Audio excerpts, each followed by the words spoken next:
and there was probably a lot of things happening. There's always a tipping point for so many of these women, Nene, Dorinda, Bethany, where it tips from they call people on their shit and it's funny to like being very bitter and why, this person needs a break. So anyway, well, maybe Dorinda's back. I mean, we do love a Dorin moment. We do love a Dorin. I mean, Lou, I know you're snapping pictures with her and everything, but don't you remember the last time Dorinda was at your show? I mean, this whole Giovanni shout out and heckling. Yes, I mean, girl. yes.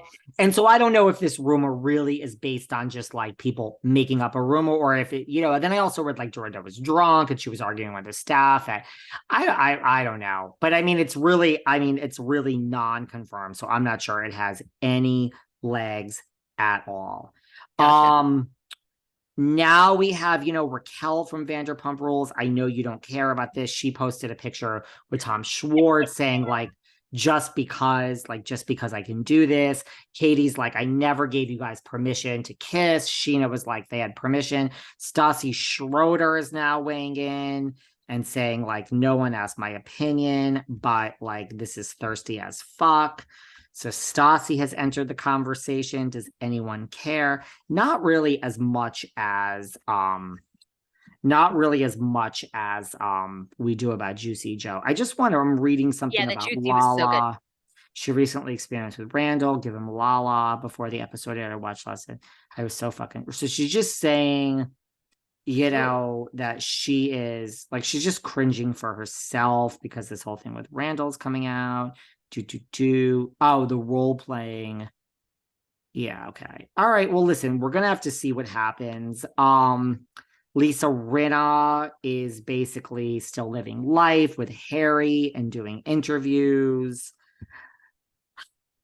Anything else? Jennifer Aiden. Yeah. Rinna looks, I mean, I think Rinna looks good, don't you? Rinna seems happy. She looks booked and busy. I don't know. Maybe Rinna is faking it very well. She's an actress after all, but she seems like she's moved on very well and remains quite relevant. Now, of course, we know RHOBH is loosely filming. Maybe once the new season comes out, you give it time, another year from now, do people care as much? But she's just right in the fashion world. Her daughters are doing great. I'm not sure that she cares, right? I mean, what do you think? That's the impression that I get. Listen, I don't think she left on her own. I think she got fired. But look, I mean, I am very similar to that type of person. Like with work, like when you say, remember you said, oh, David, thank you for telling me not to work with you because it'll end everything. Like, yes, right. Yes. Like I saved you from me. Like when I'm in work mode, I am all in. So I feel that's what Rinna did, that she was like, this is the job and I'm all in. Now once, because I've been fired from every job, which is why everyone, I don't know. I'd have to really think about this, but I'm not sure I've ever had a job where I haven't been kicked out, to be very honest. I've had a couple where really? I've left on my own. Yeah.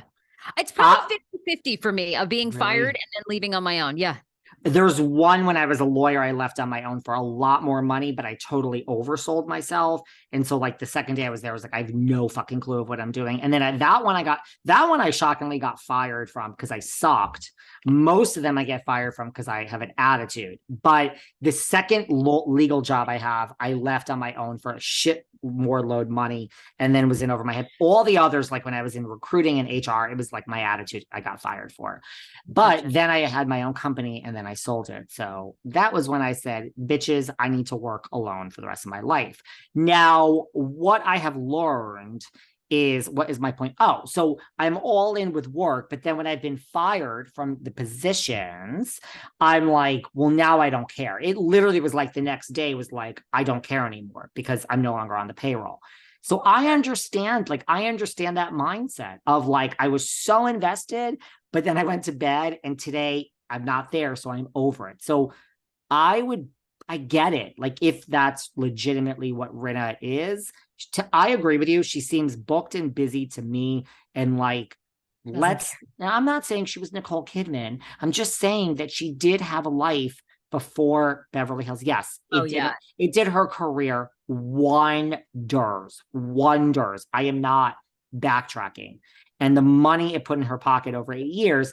But like I said, like our friend, who I'm not allowed to mention, our executive producer friend who's high up, and we're not, you met him, with Sutton, he is like, tells me like we would never have this one. They would never have any housewives on that show, pretty much, except for like a few of them, one of which, you know, like Teresa, one of which is Lisa Rinna. Like she can get real. She was just co-hosted The Talk with Jerry O'Connell. She gets bookings. She gets real bookings. Yeah.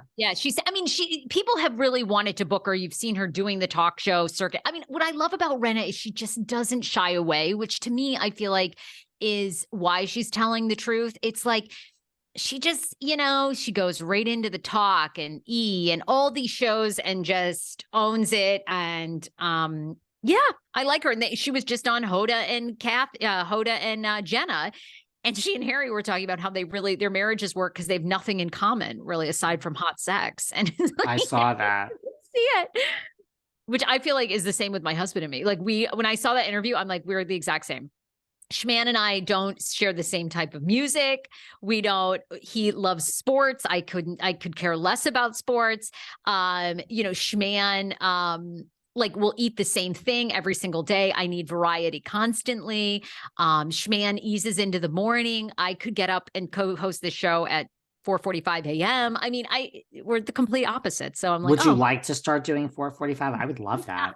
I would absolutely love that. Yeah, because your time, it's like no, I love a morning show. Even when I'm in LA, I would love to do like a 5 a.m. with you. Nothing would make me happier. Sure, I do that. Wow.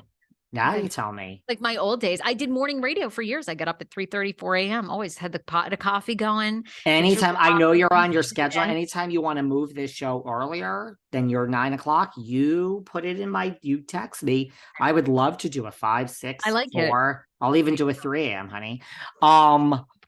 Anything for the craft. Yeah, I think she's fine. That's my opinion. I'm sure absolutely nobody cares about this, but I was curious. What did you think of these allegations against Gretchen Rossi and Slade Smiley? Now, I loved them back in the day. I don't know why. Slade used to be so hot when the OC first started. He was so gorgeous.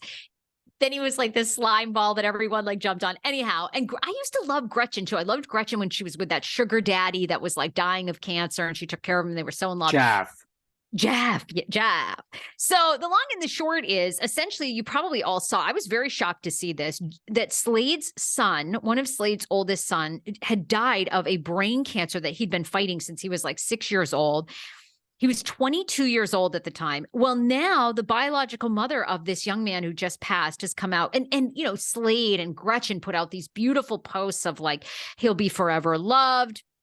Skylar was his name. Anyway, Skylar's biological mom says that Slade and Gretchen are so full of shit. Michelle Ario